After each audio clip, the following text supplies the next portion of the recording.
आज के समय में अगर हम बात करें तो मार्केट में आपको पेपर कप की डिमांड काफ़ी ज़्यादा मिल जाएगी, जिसका रीज़न ये है कि जो प्लास्टिक वाले डिस्पोजल आते थे उसको गवर्नमेंट बैन करने के लिए काफ़ी ज़्यादा प्रयास कर रही है और उसके जगह पे जो सबसे बेहतरीन ऑप्शन हमें मिलता है वो होता है पेपर कप का।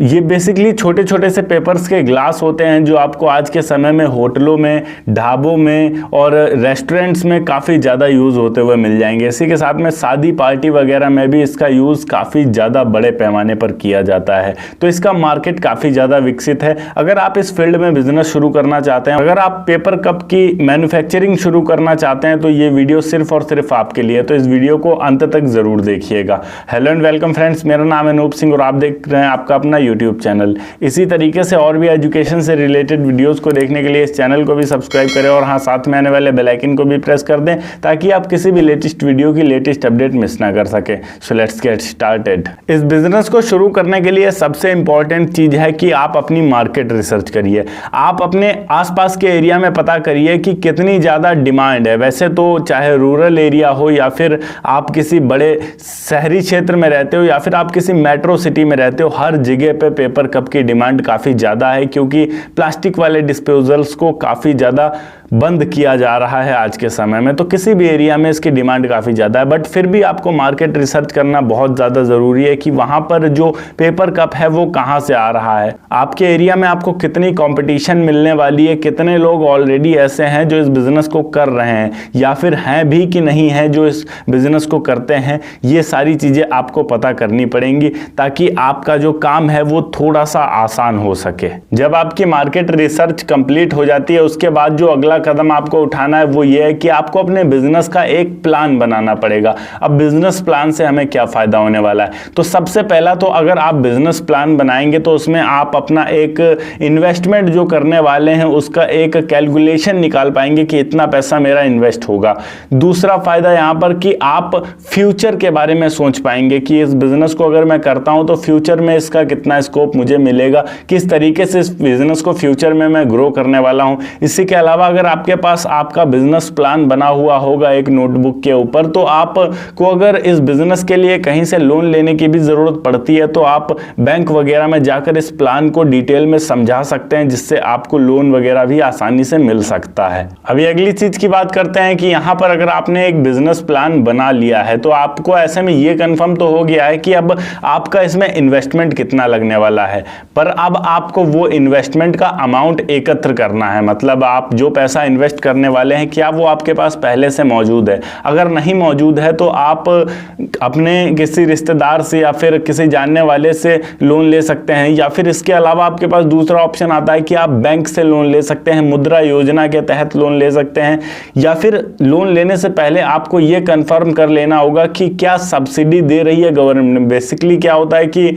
ऐसे बिजनेसेस के लिए जो कि ग्रीन रेवोल्यूशन को बढ़ाते हैं, पॉल्यूशन को कम करते हैं, जैसे प्लास्टिक डिस्पोजल को खत्म करके पेपर कप का बिजनेस आप स्टार्ट करेंगे, तो ऐसे बिजनेसेस के लिए कई बार केंद्र सरकार या राज्य सरकार हमें सब्सिडी भी देती है लोन के ऊपर, या फिर बिजनेस को शुरू करने के लिए सब्सिडी देती है। तो आप उसका पता कर सकते हैं जिससे इस बिजनेस को शुरू करने में आपको और भी ज्यादा आसानी हो सके। अभी अगर आपने वित्त का भी प्रबंध कर लिया है तो अगली चीज आती है कि आप इस बिजनेस को कहां पर शुरू करेंगे।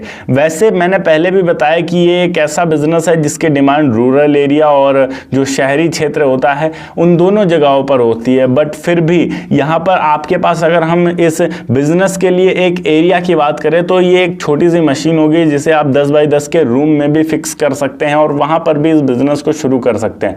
पर इसके अलावा जो माल आप बनाएंगे वो माल, और इसी के अलावा जो रॉ मटेरियल होगा आपका कच्चा माल, और इसी के अलावा आपको एक ऑफिस की जरूरत पड़ेगी, तो इतना एरिया लगभग 500 से 600 स्क्वायर फीट का एरिया आपके पास मौजूद होना चाहिए जहां पर आसानी से आप इसे शुरू कर सकते हैं। इस बिजनेस के लिए अगर हम यहां पर बात करें कि कौन कौन से डॉक्यूमेंट्स की जरूरत पड़ने वाली है, तो आप इस बिजनेस को MSME के तहत रजिस्टर करवाएंगे। इसी के अलावा अपना एक उद्योग आधार, ट्रेड लाइसेंस लेना पड़ेगा, GST नंबर आपके पास मौजूद होने चाहिए आपके बिजनेस के नाम से। इतनी चीजें अगर आपके पास मौजूद हैं तो आपको फ्यूचर में कोई भी प्रॉब्लम नहीं होने वाली है। बाकी इन फ्यूचर अगर गवर्नमेंट का कोई नया प्लान आता है या फिर कोई नए लाइसेंस के लिए अप्लाई करने के लिए बोला जाता है तो वो अलग बात होगी। यहाँ पर हम बात करते हैं कि कौन कौन सी मशीनें लगने वाली हैं और क्या रॉ मटेरियल लगने वाला है इस बिजनेस को शुरू करने के लिए। तो इस बिजनेस को अगर आप शुरू करना चाहते हैं तो सबसे पहले तो आपके पास दो मशीनों के ऑप्शन आते हैं।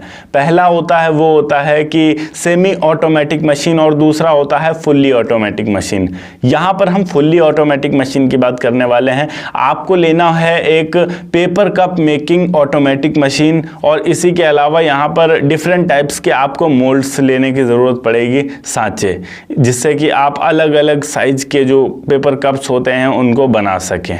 इसी के अलावा यहाँ पर आप अपने ऑफिस के लिए जो कुछ ले, प्रिंटर, कंप्यूटर वगैरह, फर्नीचर वगैरह, वो कुछ अलग चीज़ें होंगी। ये जो प्रिंटर, कंप्यूटर वगैरह होगा ये मशीन के अतिरिक्त आएगा आपका। यहाँ पर अगर हम रॉ मटेरियल्स की बात करें तो विशेष तरह का पॉली कोटेड पेपर आपको लेना पड़ेगा, प्रिंटिंग केमिकल और डाई आपको लेना पड़ेगा, बॉटम रील पेपर भी आपको लेना पड़ेगा। इसी के अलावा पैकेजिंग के लिए पीपी कवर और कॉटन बॉक्स जो आता है वो आपको लेने पड़ेंगे, जिससे में आप इसे पैक करके सेल करेंगे। अब इतनी चीजें अगर आपके पास मौजूद हैं तो आप दो लोगों को साथ में रखेंगे मैन पावर के रूप में, ताकि आप इस बिजनेस को अच्छे से कर सकें। जब आप दो लोगों के साथ इस बिजनेस को स्टार्ट करेंगे तब आपकी प्रोडक्शन भी काफ़ी ज़्यादा बेहतर हो जाएगी। शुरुआत में आप एक बंदे को रख सकते हैं, बट जैसे जैसे आपका प्रोडक्शन और मार्केट में आपके प्रोडक्ट की डिमांड बढ़ेगी वैसे वैसे आप बंदों को और भी ज़्यादा इंक्रीज कर सकते हैं।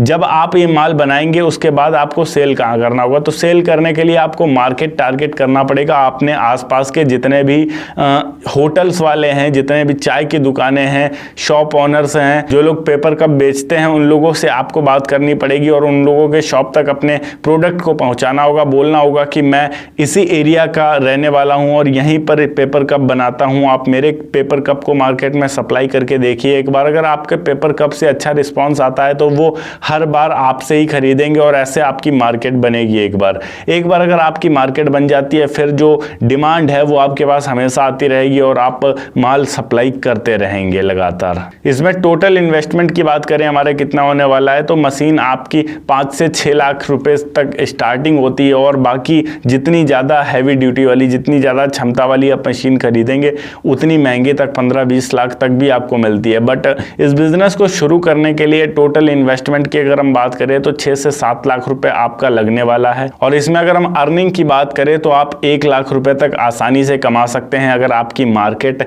अच्छी खासी बन जाती है तो। ओके गाइस, ये थी एक छोटी सी वीडियो कि किस तरीके से आप पेपर कप के बिजनेस को शुरू कर सकते हैं। अगर वीडियो अच्छी लगी हो तो वीडियो लाइक करके चैनल को सब्सक्राइब जरूर कर दीजिएगा। मैं मिलता हूं आपको नेक्स्ट वीडियो में एक नए टॉपिक के साथ। तब तक के लिए जय हिंद, वंदे मातरम।